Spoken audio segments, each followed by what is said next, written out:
Alright, I'm going to demonstrate how to do a multi-group moderation test using AMOS and a chi-square difference test in Excel. Now the first thing you need to do is build your model, as I've done here. The second thing you need to do is double-click on group number 1 to establish your groups. My moderator is gender, so my first group is going to be called male, and hit new. My second group would be called female, and hit close. The next thing you need to do is set up your data files. For male, I went the Sohana, no missing, and for female, I went the same. Let me go find it. Here it is.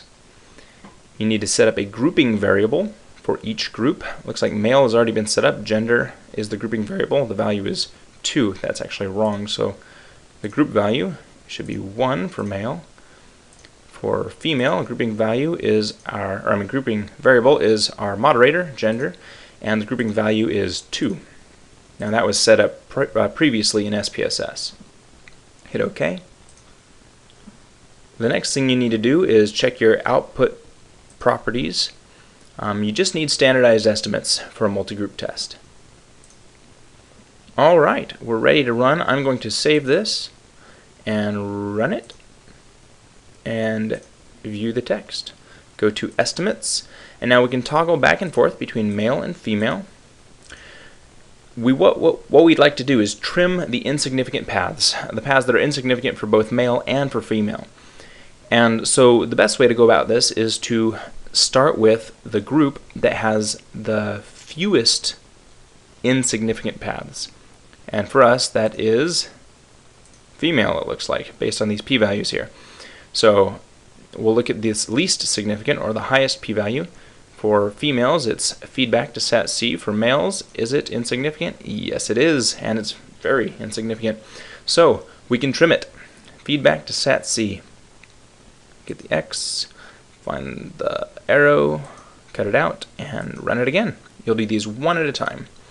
So estimates, back to female. It looks like we only have one more that's above 0.05. Part to sat W. For male, it is also insignificant, so we can trim it. Part to sat W right here, and run it again, and look at it. Estimates.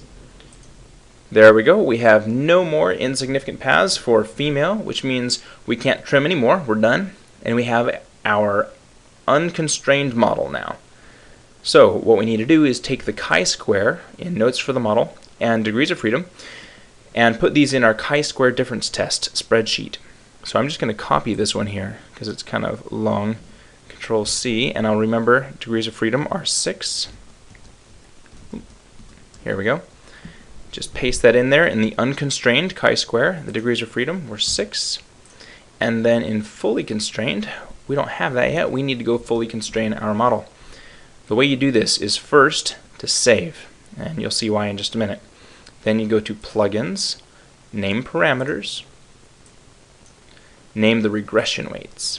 Hit OK, and you'll see that these path names or regression weight labels pop up.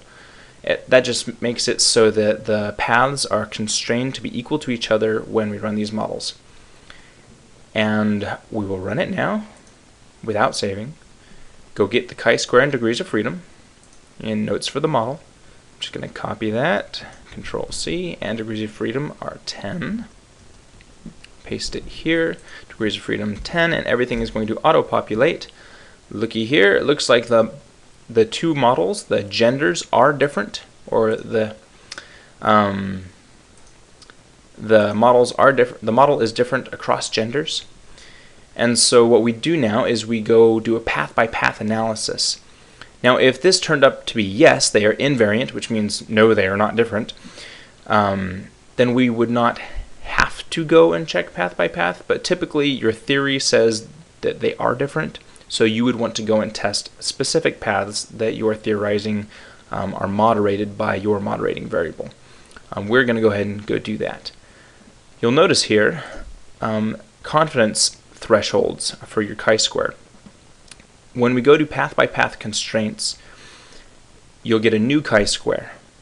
And if that chi-square is above this threshold for 90%, we can say we are 90% confident that the two groups are different on this certain path, or that if it's about 80, we're 95%, or 83 for 83 it's 99%.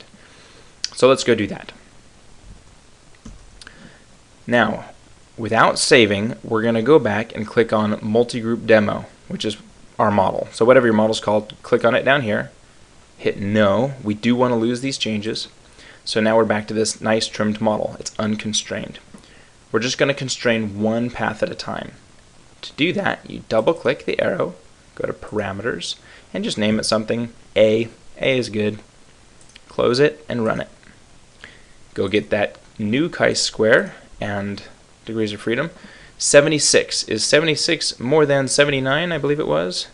Here's 79. Nope, it is not. That means that these two groups are not different along this path, the feedback to satisfaction with work. They're not different with regards to that path. So let's unconstrain that path. Just delete that. Let's click on another path. How about this one? Call it A. Run it again. Go get the chi-square. Here it is, 81. Is 81 more than 79? Yes, it is. It's actually more than that 80 threshold. Here we go.